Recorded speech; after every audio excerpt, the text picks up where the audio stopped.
কি করতেছো? কাপড় লাটেছে দেখতে চাও না? সংসার করা এত সোজা না, মেলা কষ্ট।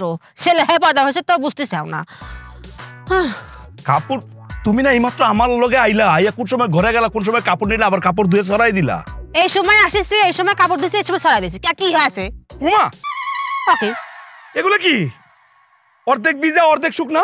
হ্যাঁ, এটা কাপড় দেওয়া কয়? কথায় কথায় কাপা কাপে শুরু করে যাও কে?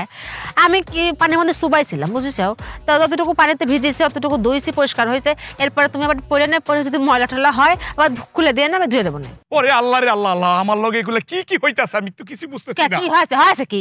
কি হইছে বুঝো না? না বুঝতেছি না। আমার মা তোমার সেকেন্ড ভার্স, তারও ধৈর্য কম। সারা জীবন খাইতে দিছে, কোনোদিন ভাত ফুটে নাই, অর্ধেক চাল ছিল।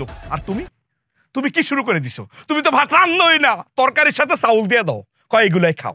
সব তো একবারই যাবে, সময় নেই। দেখ শুনি আই রে কেমন লাগে। আজকে বাজার সময় তোমার আমি কি কইছি? কি কইছিলে? পুঁইশাক দা চিংড়ি মাছ রান্না করতে কইছি। তোরা দিছি না? এটা রান্না কয়? কি হয়? চিংড়িটা ঠিক মতো বাছও নাই, তারপর পুঁইশাক আস্তে আস্তে রান্না করছো, গোড়াটাও তো কাটো নাই, এটা কি খাওয়া যায়? চিংড়ি মাছ বাসার কি আছে? আরে গুড়া কাটার কি আছে? যেটা খাওয়ার সময় ফেলা দিবে, মন যাবে ফেলা দিবা, এটা খাওয়ার মন যাবে খাবা। এত সময় নাই, ধুয়ে যে রান্না করেছে এই তো মেলা। কি কয় কেমন লাগে?